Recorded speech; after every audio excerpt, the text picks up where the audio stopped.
I sometimes feel my intellect and my mind is the same because they seem to be giving the same answer. But there are so many times, there's so much difference between these two, my intellect and my mind, that I can't discriminate. How do we do that? You tell me where these two things are, I'll fix them for you. I don't know, that's why I'm asking you, otherwise I won't ask you. I really don't know, but I don't even know they are two or one. That's my problem. See, you go to your mechanic and say, please, my car is troubling me, I don't know whether it's the engine or the gearbox, I don't know whether it's the engine or the gearbox. Okay, you bring your car, we'll fix it. Oh, I don't know where my car is. What to do? Now, all these distinctions that you're finding between your intellect and your mind is more a studied distinction, not an experiential distinction. Please see this. It is a studied distinction, a logical distinction. Experientially, you can't separate them, isn't it? Now, if you're referring to your intellect and mind, to put it in more reasonable terms for everybody, I would say probably you're referring to your thought and your emotion. Yes? These two are not different. The way you think is the way you emote, and the way you emote is the way you think. It's both true, isn't it? And the way you think and emote depends on what data you have gathered in your life till now. The mechanism of the mind is functioning from the data that has been collected over a period of time. What input has gone in, that's the way it thinks, that's the way it emotes. Both are not of any significance. How you think is not of any significance because it is not yours. How you emote is not also of any significance because that also you gathered from outside. People think it's of tremendous significance. You know, that reminds me, about a week ago, 10 days ago, I was just driving up from Mysore to Nilgiris, up the mountain. These mountains I have, right from my childhood, I have driven up. From bicycle to motorcycle to car, I've been driving on this road, and I always loved these mountains. This time when I was driving, all the huge wonderful rocks that are there are all painted in huge bad handwriting. I love Jesus everywhere.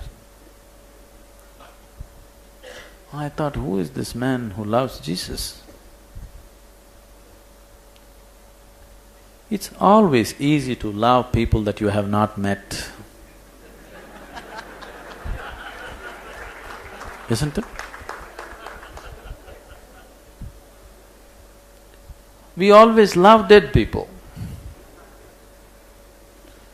When your grandfather was at home, you were not on talking terms with him. The moment he is dead, his photograph hangs, adorns your house every day. Your gratitude that he's dead, you know.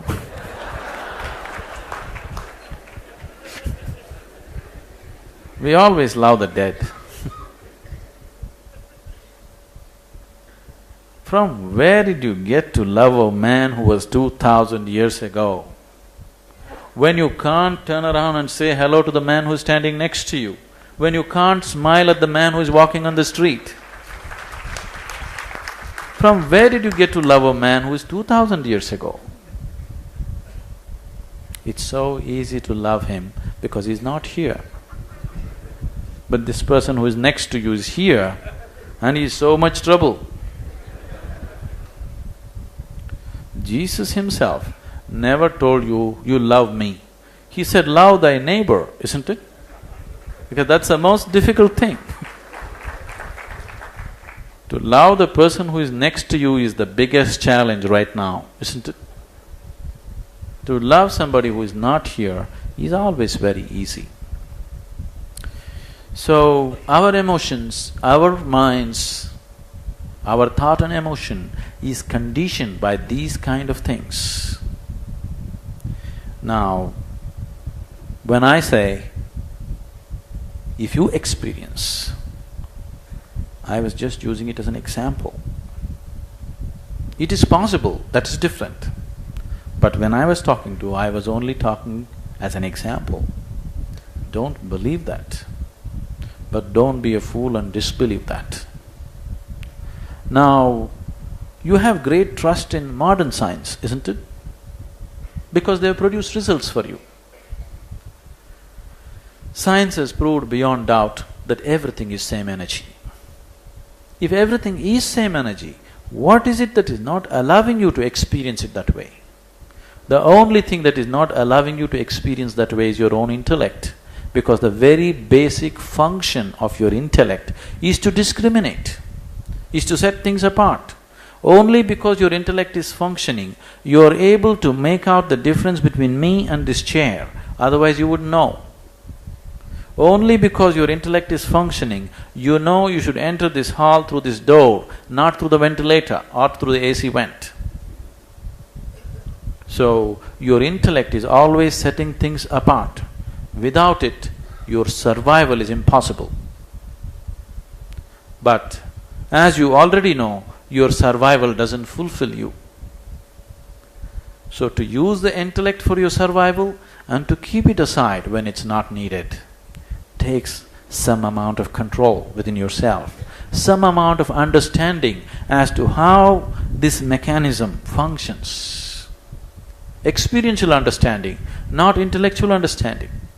If you read your anatomy, the medical anatomy, you will not know how it functions.